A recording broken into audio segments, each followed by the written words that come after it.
All right, welcome everybody. My name is Doug Boxer. I'm a lawyer with LA Fire Justice. Along with my associated counsel, Michael Watts, will be giving an update today on some litigation, some important and critical litigation that we filed today. But first, I want to thank you all for being here. This is a really important story that we need to get out to the community, which we'll explain in a second. I'm also joined by Chris Holden, who's CEO of LA Fire Justice, former assembly member, and Gerry Darden, who is our client, whose sister passed in the fire. So today you can see the headline. We're filing a new lawsuit, which will help explain why 18 of the 19 people who were killed in the Eaton Fire were all west of Lake Street. At the end of the day, this was about bad evacuation warnings. I just told you about our team. What I want to do for the first 5 minutes is I'm going to walk you through what Gerry has explained to us about what happened on that fateful evening, terrible and tragic events.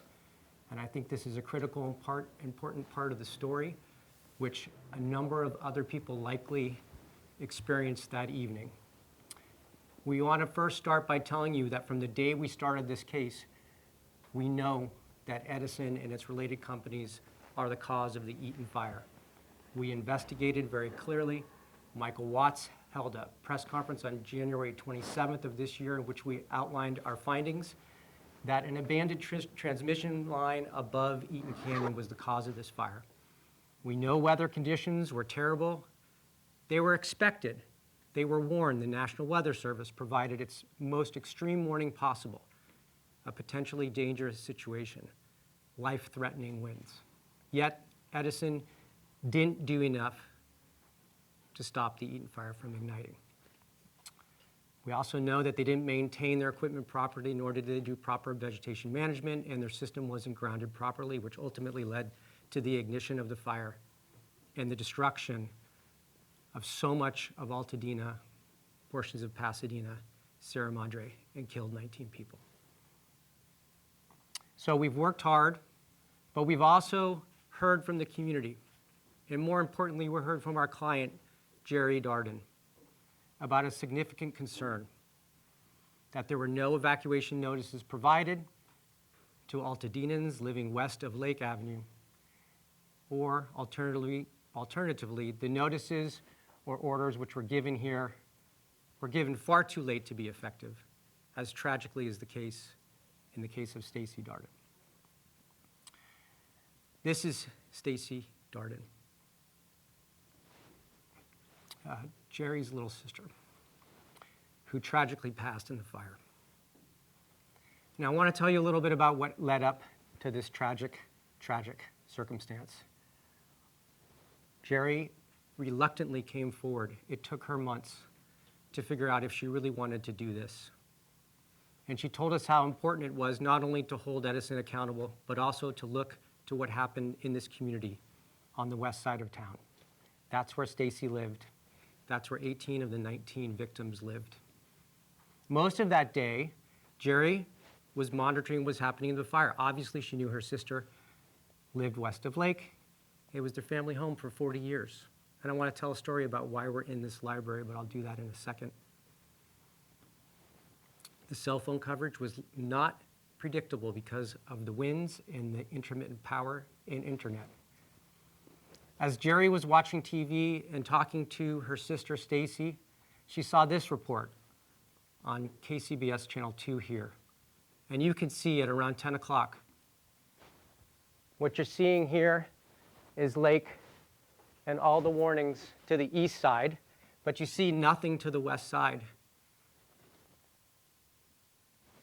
Gerry last communicated with Stacey just after midnight in the early morning hours of January 8th. Stacey at that time still had not received any degree of evacuation warnings or orders or anything that would give her the signal that it was time to leave. Both Stacey and Gerry believed that the exact evacuation zones, what was being said about them, that the Eaton Fire was moving away from the west side, to the east, to Sierra Madre, to other places, and wasn't a significant threat to those on the west side. Because of the location of the evacuation zones in the very early morning of January 8, all being east of Lake, Gerry continued to try to contact Stacey and could not reach her. Gerry assumed that Stacey was okay at home, but without cell service. She couldn't contact her sister, and she got worried. So she drove by the home the next day. It had been burned to the ground, but Stacey's car was still there. And based on that and the text exchange that Gerry had with Stacey, Gerry believed that Stacey had simply evacuated by foot. Gerry remained convinced that given the extent to which Stacey was on alert and continued to watch the evacuation zones and to leave when it was necessary, so Gerry contacted the authorities to help find her sister.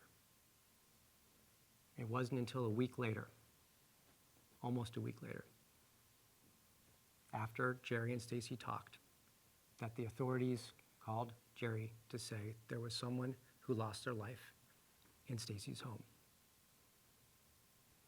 The ordeal that Gerry and her father had to go through for this period of time, from January 8th until they identified the remains in April, is unthinkable and should have never happened. So Gerry came to us seeking answers. Stacey lived not through any fault of her own, but 5 blocks west of where everyone else got the warnings. Some preconceived, predefined evacuation zone that received advisories and warnings in 2 orders, all before 10 p.m. on the 7th, while Stacey sat at her home, intermittently talking to Gerry, trying to figure out if she was going to be safe. And with no warning, she felt she was. What was the justification for grouping people west of Lake differently than the rest of Altadena? Just because they were on the arbitrary side of some street? So by filing Gerry's lawsuit today to include Genasys, which is the company responsible for issuing these warnings and defining the evacuation zones, and they provided those services to LA County, we intend to get to the answers that Gerry is so desperately seeking. She came to us seeking answers. There's got to be some logical explanation of why 18 of the 19 people that passed were on the west side of town. And to help answer those questions, I want to turn it over to my associated counsel, Michael Watts. Yeah. Good morning.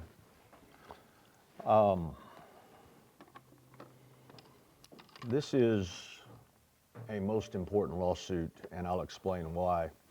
But before I get into the details of it, I want to tell you. Sorry, I'm short. You want to... Good Lord, let's get it off the floor here. I want to tell you what my instructions were when I first met with Gerry. She said, I want to shine a light on the cockroaches in the kitchen. And she's correct. Light is the most powerful disinfectant, and we're here to provide that to you today. And I want to do it in 3 ways. Explain to you why we're here today, what we'll cover today, and why this matters. First, why are we here? We're here because of the courage of a sister who loved her little sister enough to want to find out why she died. And of course, one of the reasons is always the utility that started the fire. But while that utility starting the fire is the only cause for all of the thousands of homes and the economic devastation, it is one of 2 causes as to why Gerry's sister is no longer with us. Because Gerry's sister had plenty of time to evacuate if only she had been given the warning that is technologically feasible to give, should have been given accurately, and was not. So why we're here? 3 basic reasons. The progression of the Eaton Fire We all know it started up in the hills, kind of to the east of the town, and then moved a circuitous route, but functionally from the east to the west over the many hours after it was ignited by our friends at Southern California Edison. And right in the middle of that progression is Lake Avenue.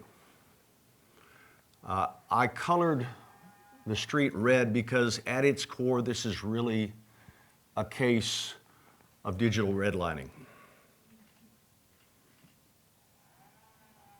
Somebody built an algorithm that had no basis in fact, in risk assessment, in science.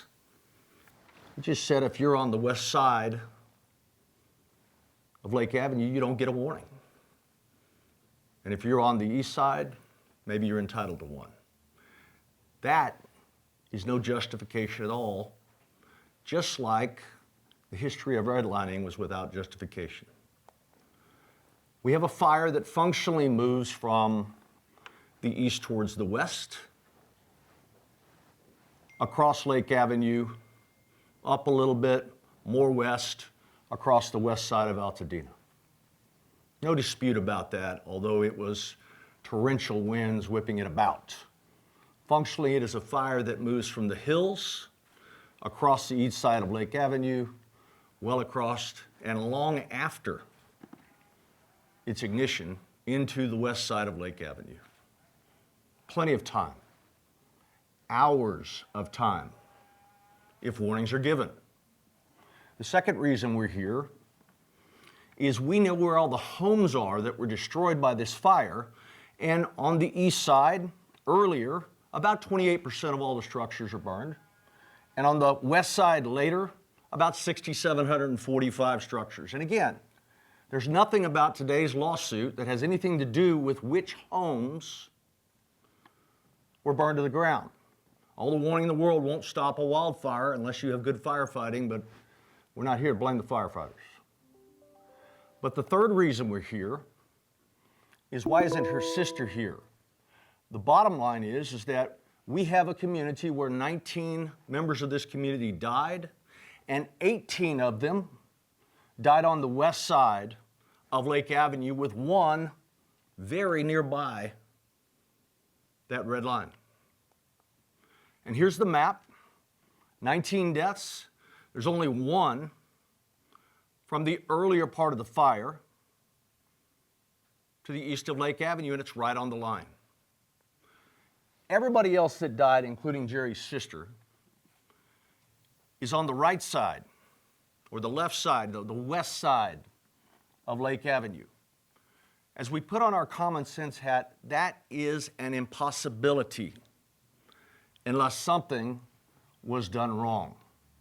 And so Gerry asks us to research what it is that caused this anomaly where the people close to the fire with the least amount of time to get out almost all survived, with one exception, and the folks farthest away from the fire with the most time to get out got no warning telling them to do so and perished en masse. How could this happen? This was my assignment. So this is what we'll cover today, to shine light on why her sister is no longer with us.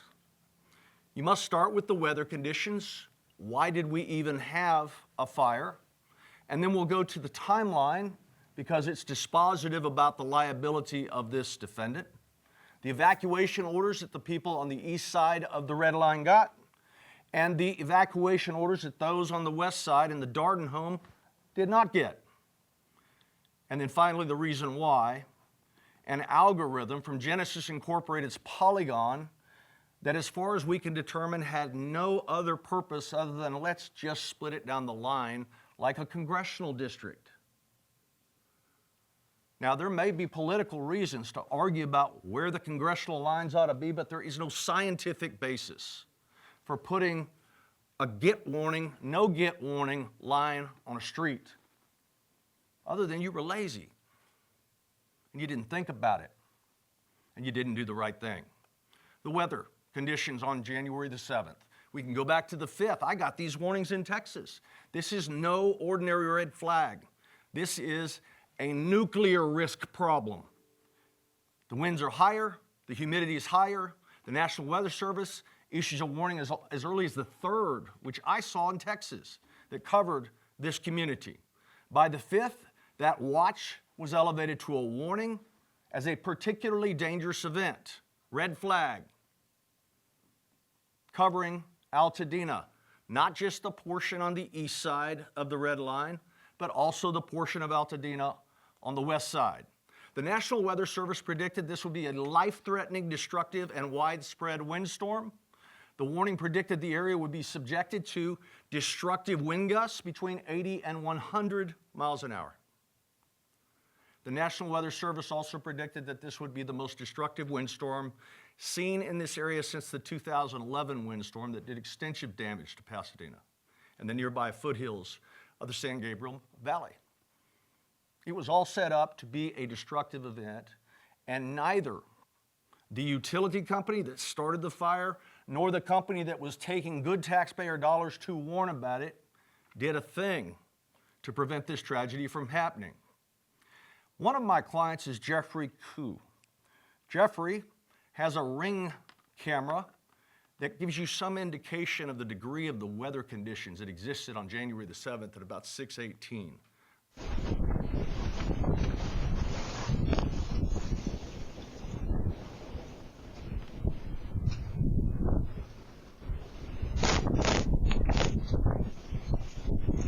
Hey babe, I need you to come out here right now. Gerry's wife says we have a very big problem. What? Because she sees the fire and she knows the winds. Mark that down, 6:18 p.m., because that is the start of the time that this new defendant in these death cases had to send a warning and did not. So what is that timeline?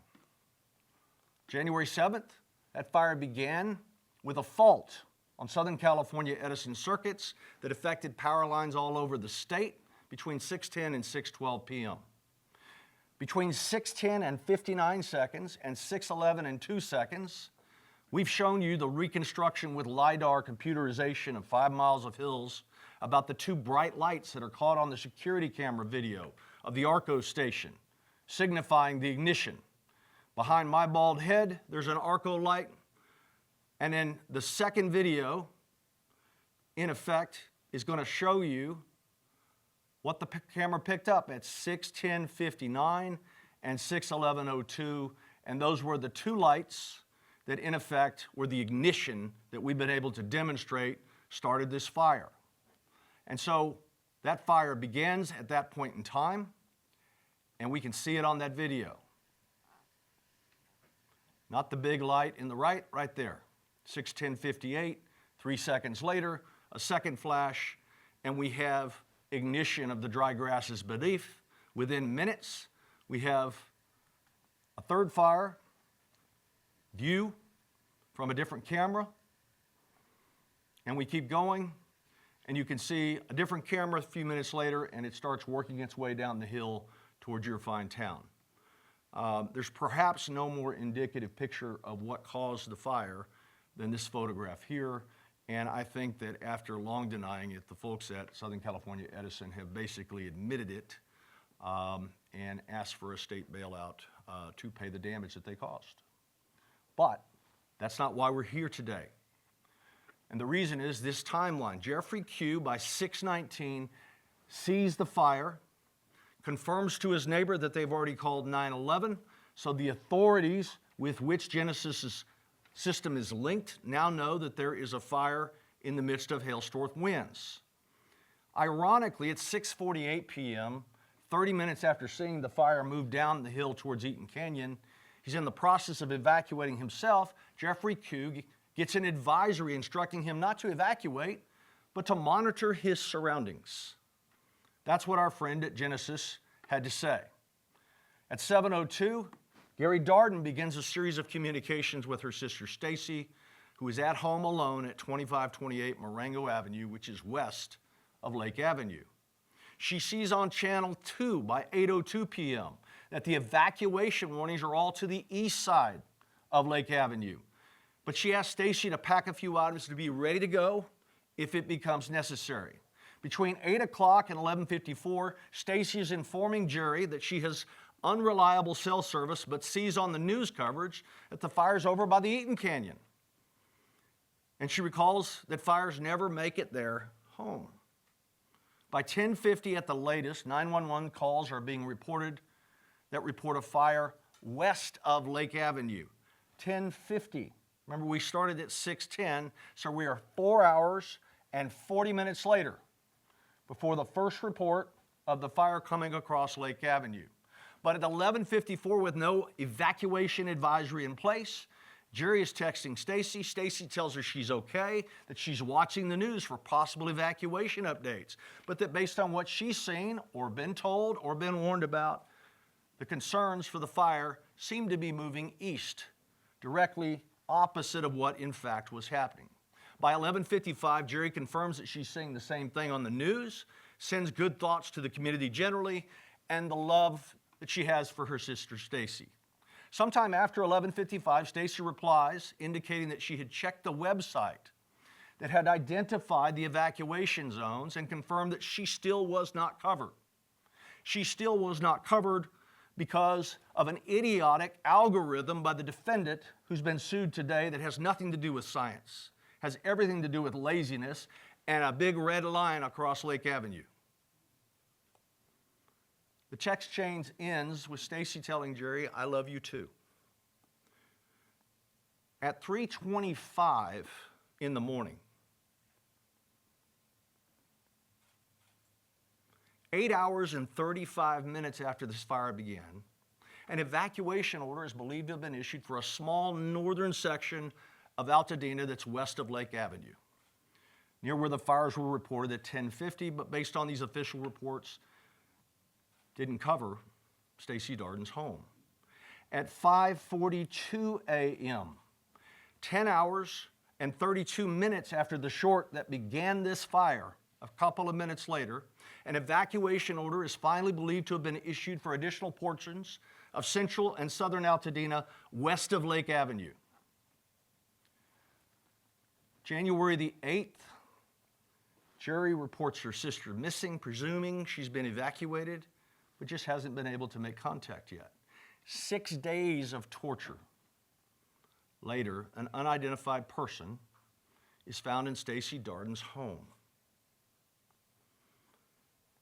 It took 3 months thereafter until mid-April of 2025 when Gerry was notified that after an investigation and DNA matching and the like, it was confirmed that the remains that were found in Stacey's home was indeed her baby sister, Stacey.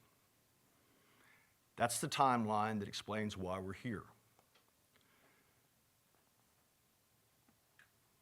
The evacuation orders that were issued by this defendant were east of this red line.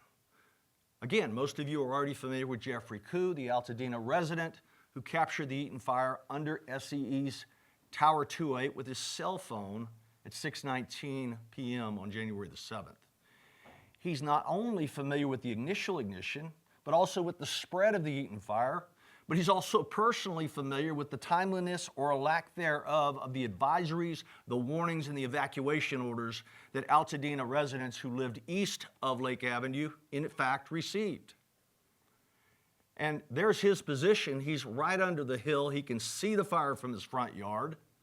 He and his wife make the decision to evacuate immediately, but after what they saw. But after 30 minutes, this defendant's algorithmic system, for which they are charging millions of dollars to Los Angeles County residents for a proper evacuation system, sends an alert to Jeffrey Koo, who's already on the foot based on his own 2 eyes. It's 30 minutes late, and the message is not to run, not to evacuate, not to save your life, but just be aware of your surroundings and monitor the situation closely. Whatever Los Angeles County is paying for this evacuation warning system is a dollar taken from the taxpayers of Los Angeles County for no reason whatsoever. It provided no benefit. It provided no science. It provided no warning. and it saved no lives. So what evacuation orders did the Darden home ever get? Well, I think you know the answer because she's not here to tell you about it.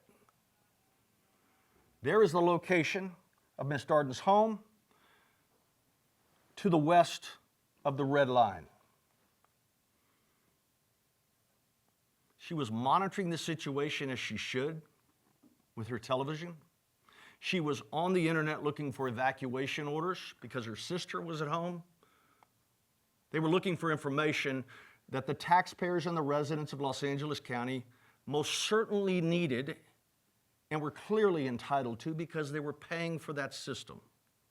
But it's now known that by 9 p.m., there were 4 different communications regarding evacuating sent to the evacuation zone directly to the east of her home because it was a zone that had been pre-designated by Genasys to stop at the curb of the east side of North Lake Avenue. The obvious question is, why is that so? Other than convenience and making money for a system not based in science.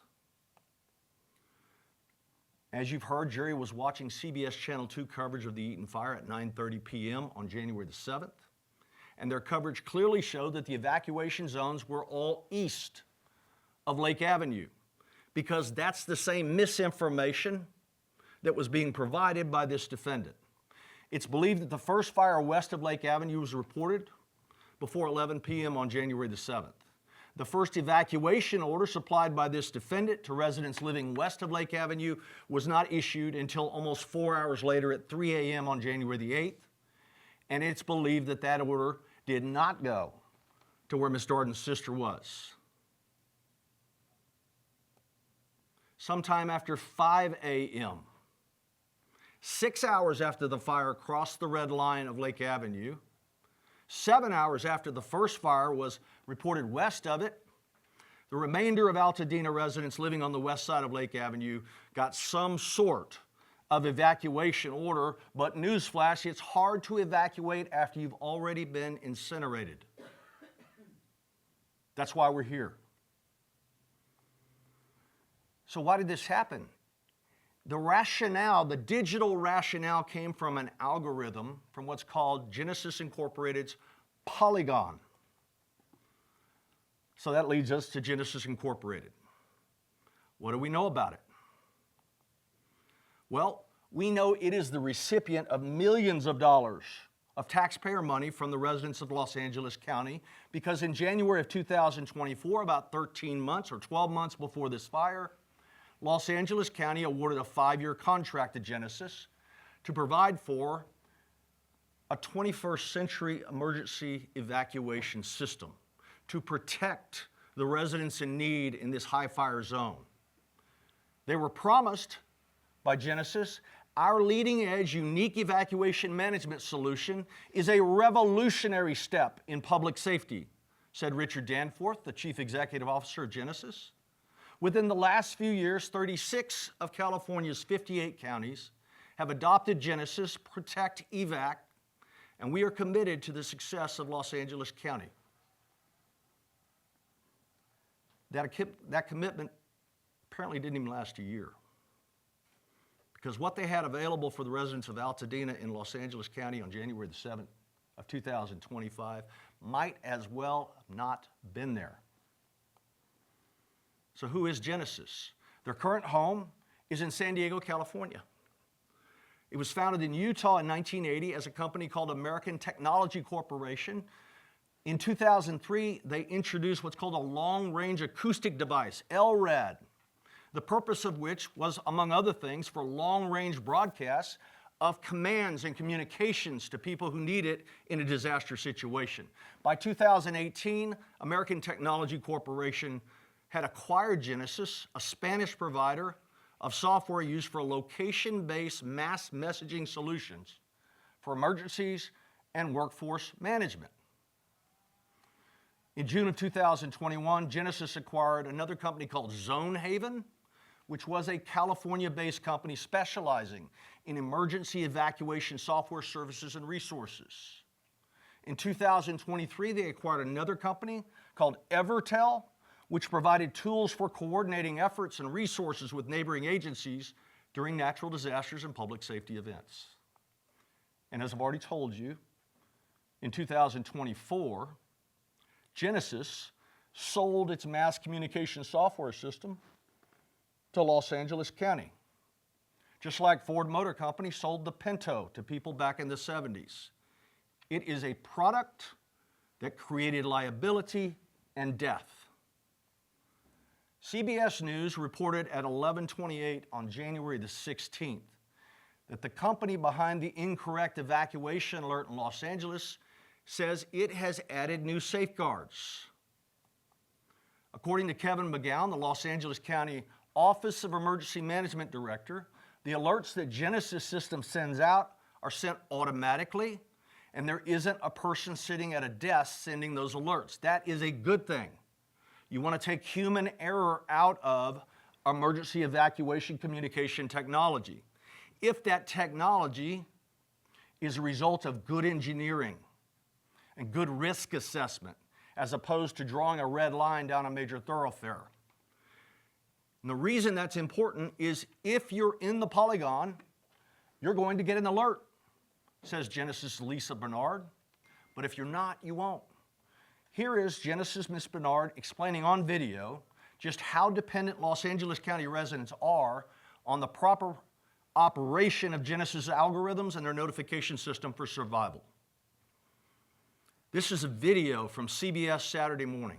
New technology in LA County draws these alert polygons that determine who gets the message. If you're in the polygon, you're going to get an alert. Lisa Bernard is with Genasys, makers of the alert system used by LA County. Its computer algorithm had already defined these zones. It considers things like population density, hazard areas, and how people can get out. Having those predefined areas really speeds up that process of defining the area that's being evacuated and then communicating that out to the public. For example, on Wednesday morning, as the Eaton Fire approached, people living in this polygon in the Pasadena area got a message to evacuate.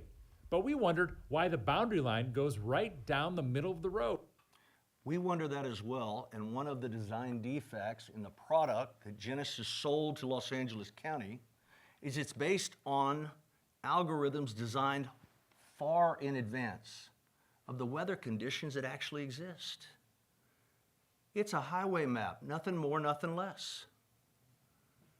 It had nothing to do with the real-time information about where this fire was, the wind conditions, the humidity conditions, the velocity of movement of the fire, the things that real-time evaluation looks at. Every one of you has a car with something called an airbag sensor that has predefined deceleration limits, but they're assessing what the deceleration at the time right before the crash actually is, so that you can communicate a response and get an airbag deployment that saves your life within milliseconds. That airbag is not making the decision to deploy based on some polygon that was engineered based on road design and red lines that have nothing to do with science. This is a defective product that was sold to the County of Los Angeles. After its system grossly underwarned the residents of Altadena of the upcoming dangers of the Eaton Fire on January the 7th, it took them 2 days to mess up again. The Genasys Evacuation Alert System issued a county-wide evacuation for more than 10 million people, warning LA County about the Kenneth Fire, which ignited near Calabasas and destroyed 0 homes. So that's the flip side of the excellence that they provided 2 days earlier to Altadena. There's no excuse for either of these misfires. One of them was just a pain in everybody's neck, causing for massive evacuations for a fire that wasn't, and not calling for evacuations that was killing people all over Altadena. In response, Genasys' Kenneth Fire Evacuation Alert issues the United States Congress, your representative, Robert Garcia, and the Oversight Committee launched an investigation to determine what it was that was causing these flawed evacuation alarms and unnecessarily in the Kenneth Fire causing fear, confusion, and chaos for 10 million Los Angeles County residents. And one might also ask the question, causing the death of 19 people 2 days earlier in the Eaton Fire. Here is the report sounding the alarm, lessons from the Kenneth Fire false alerts. It was issued on May the 12th of 2025, and some of the findings are pertinent here. Representative Garcia's findings, his investigation concluded as follows. The initial false alert is believed to be caused by technology issues with a third-party technology vendor, Genasys. We have the same complaint. Los Angeles County noticed the error quickly and acted immediately to stop the message and send a correction. We have the inverse complaint. It took hours, and that evacuation message never came. The report said that Los Angeles County could improve the wording of alert messages. We have no problems with that. Repeat messages were not due to downsell equipment as initially believed, but rather other technical issues. Go back to the first bullet point with third-party technology, the vendor Genasys. In its response to the Garcia investigation report, a representative of Genasys was quoted as saying that he hopes the technology makes evacuation smoother and ultimately saves lives. We hoped that too on January the 7th, but that hope was dashed and a young lady was killed and a sister was crushed because that hope was never delivered. It was merely promised and then denied. A next step will be assessing whether alerts in Los Angeles gave people enough time and information to protect themselves, and that is precisely what this lawsuit is about with respect to the January the 7th Eaton Fire. Now, given the fact that the board of directors of Genasys was expanded in May of 2024 to bring on a former California state senator, a former FEMA administrator, we have every expectation that the company will take the allegations in this lawsuit seriously and will conduct a thorough self-examination in an effort to explain to all of us why Altadenans who lived on the west of Lake Avenue were so obviously ignored when the Eaton Fire evacuation, communications, and other suggestions of voluntary evacuation and mandatory evacuations went out on the east side. That's what we've covered so far today, but why does this matter? Well, it obviously matters to this young lady who lost a loved one. It matters to the 18 other citizens of this county who needlessly lost their loved ones because of this bunk warning system that wasn't. But it matters for another reason. This has happened before. It keeps happening. I want to give you some examples of just what our team at LA Fire Justice has seen as we have to rebrand our effort fire after fire after fire. In October of 2017, there were 42 deaths when a series of fires in and around the North Bay, north of California, surrounding Santa Rosa with the Tubbs Fire, when the warning system never went out. In November 2018, the horrific Camp Fire in Paradise, California. 85 people lost their lives when they didn't have enough time to evacuate that town.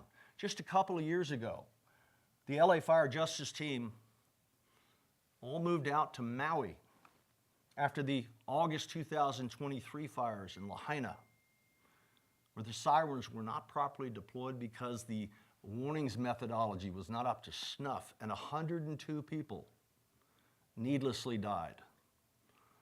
It happened again here in Altadena. 19 people lost their lives, 18 of them because of this warning system that wasn't. This has happened before. But this matters now because who we lost here.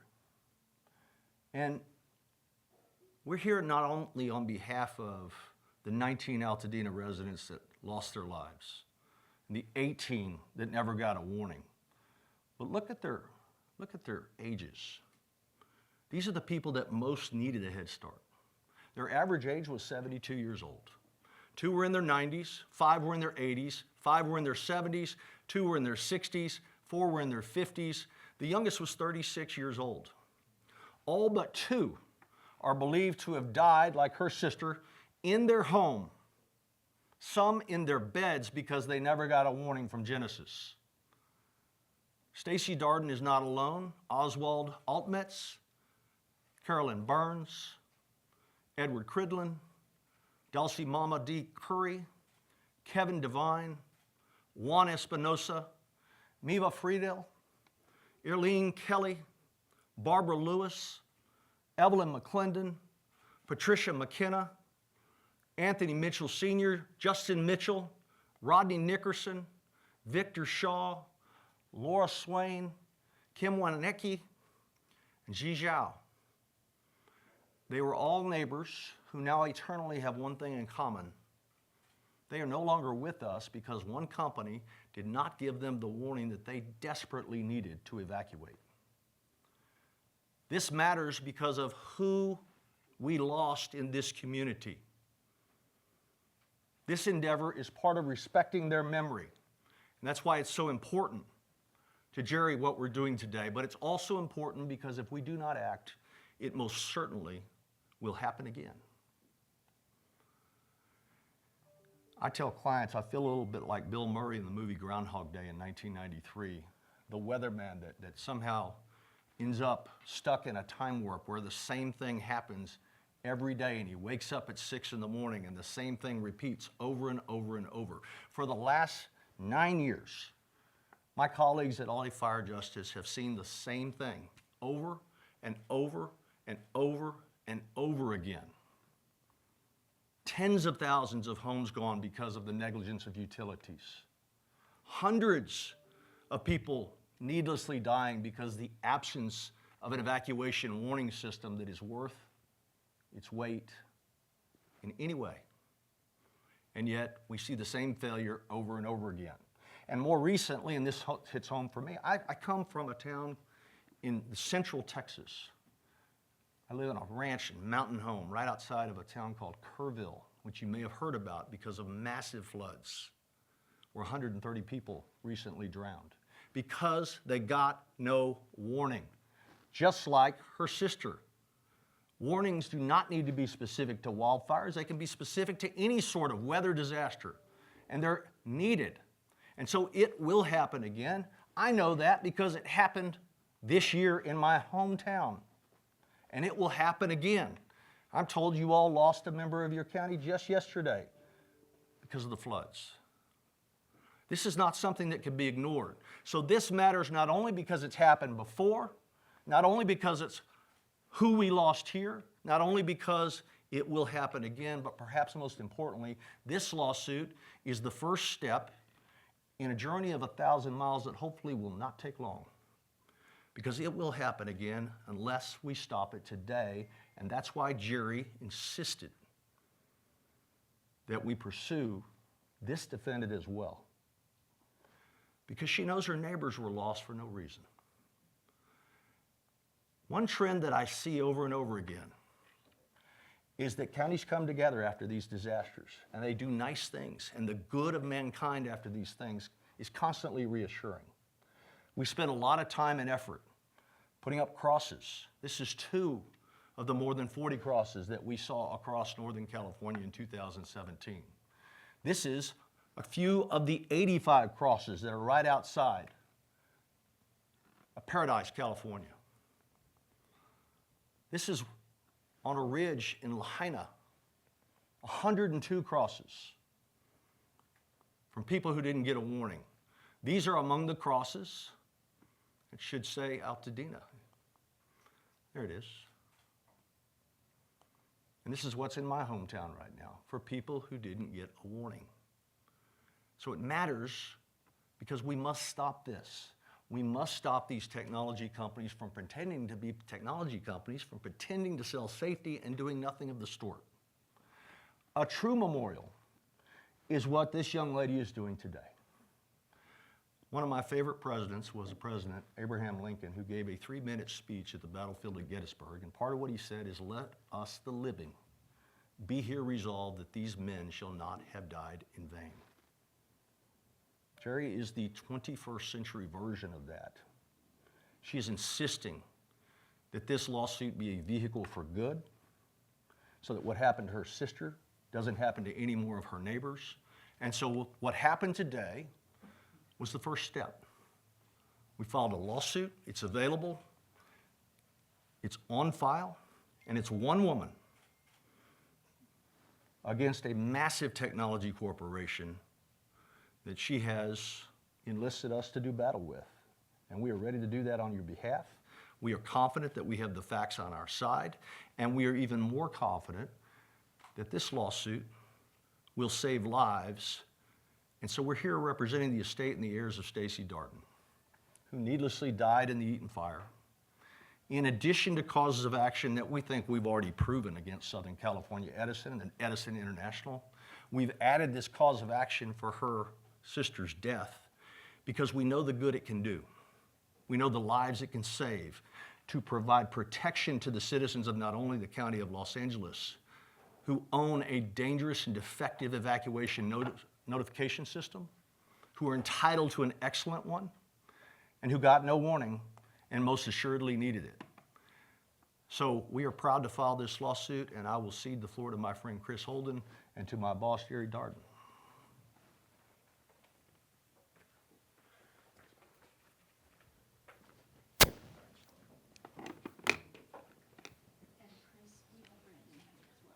Okay. I won't be but a moment.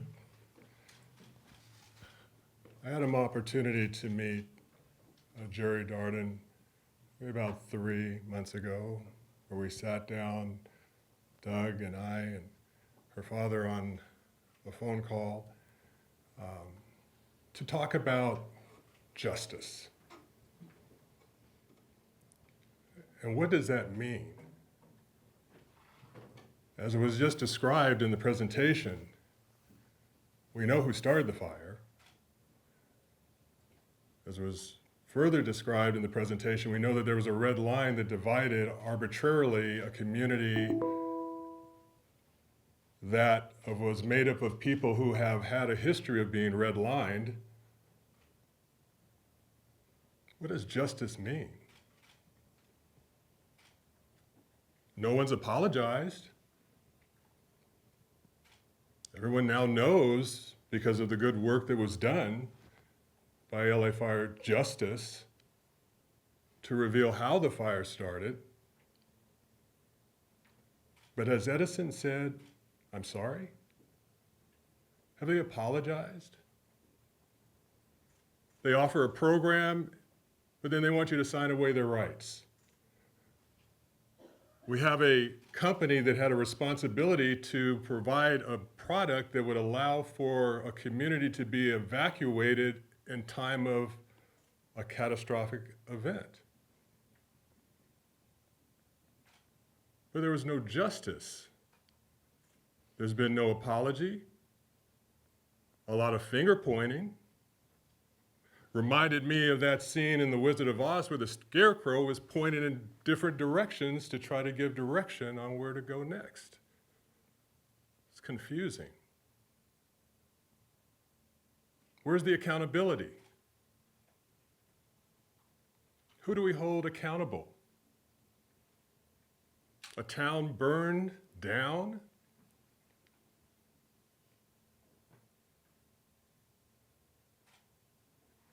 A community not given notice, proper notice to evacuate? You know how many people left their homes when their home was on fire? If not by some occurrence, a neighbor, a dog barking, something that got their attention. A friend called and said, "Hey, I see your neighborhood on TV, it's burning." That's not notice that we were supposed to get. That's luck.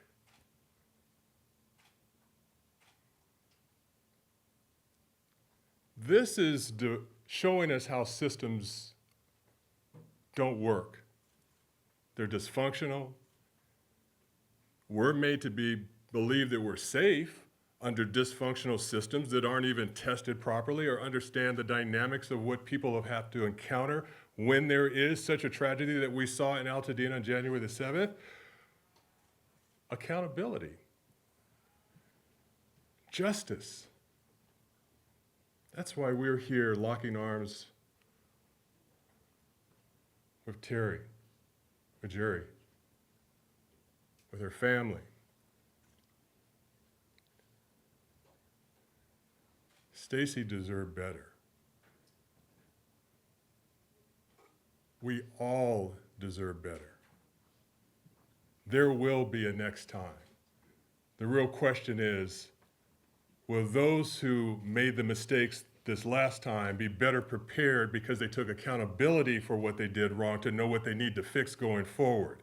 Because if you don't acknowledge what you did wrong, how do you know how to go forward and do the right thing the next time out? To be better prepared. I'm glad to be a part of a group of folks who know what it means to get justice. We're going to get justice for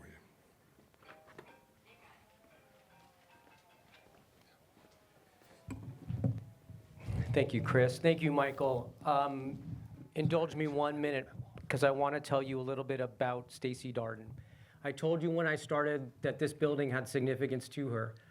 She was born in 1970, and the family moved to this area in middle school. And Gerry and her sister Stacey found refuge in this building. They spent, as Gerry told me, almost all of their waking hours in this library, reading and studying. So it's tremendous that we can be here at this time of tragedy to relish in her memory. This was an amazing woman, member of this society, in this community, who was taken from us too soon as the result of the reckless and negligent behavior of a utility and a technology company which needs to do better. And that's why we're here. And so with that, we'll open it up to questions. Michael, if you want to come up.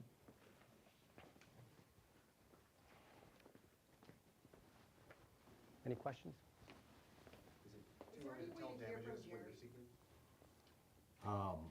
The question was, is it too early to tell damages what we're seeking? The main thing that Gerry wants is she wants answers. If it takes large damages to get them, she will seek that. I want to get into discovery, and I want to know how it is in 2025 a company draws a safety system based on a red line down a thoroughfare and doesn't put into algorithms the real-time conditions. This is the definition. This is the manifestation in 2025 of just not caring. We spend all of our time right now hearing about what's driving this economy, and what caused these 18 deaths was artificial, not intelligence, artificial ignorance of real-time conditions. This didn't have to happen. So as we get closer to trial, if she doesn't like the answer she gets, in terms of what justification do they have, what answer do they have as to why her sister didn't get a warning, an instruction to evacuate for hours. If they don't have good answers, I'll leave that to her. She's the boss and I'm the hired help. But I will have no problem seeking very large damages if those answers are not forthcoming. Is there any way, Hi. here with NBC, is there any way to hear from Gerry about her sister?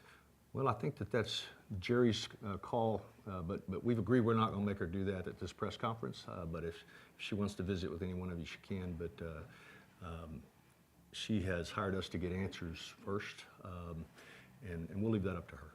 As a follow-up, the McChrystal Group for LA County is doing an independent review of all of these things. Another report is coming out in December. Do you foresee if some answers come there that might relate to this, that you might change? Yeah, you know, I think the practice of law is one where you can be in favor of all of the above. the more of us that ask questions, the more answers we're going to get. I can't promise that we're going to like or be satisfied with the result of a particular investigation. That very first fire I told you about, the whole world was sitting around waiting on Cal Fire. We did our own investigation, and thank God we did, because they couldn't prove what we proved. So we'll certainly have our eyes open and our ears up, and hopefully they can find a lot of answers. But on behalf of Ms. Darden, we're ready, willing, and able to do the hard work that it takes to get all the answers, and we intend to do so regardless of what that committee comes up with. Anybody else? Thank you for coming. We appreciate it very much.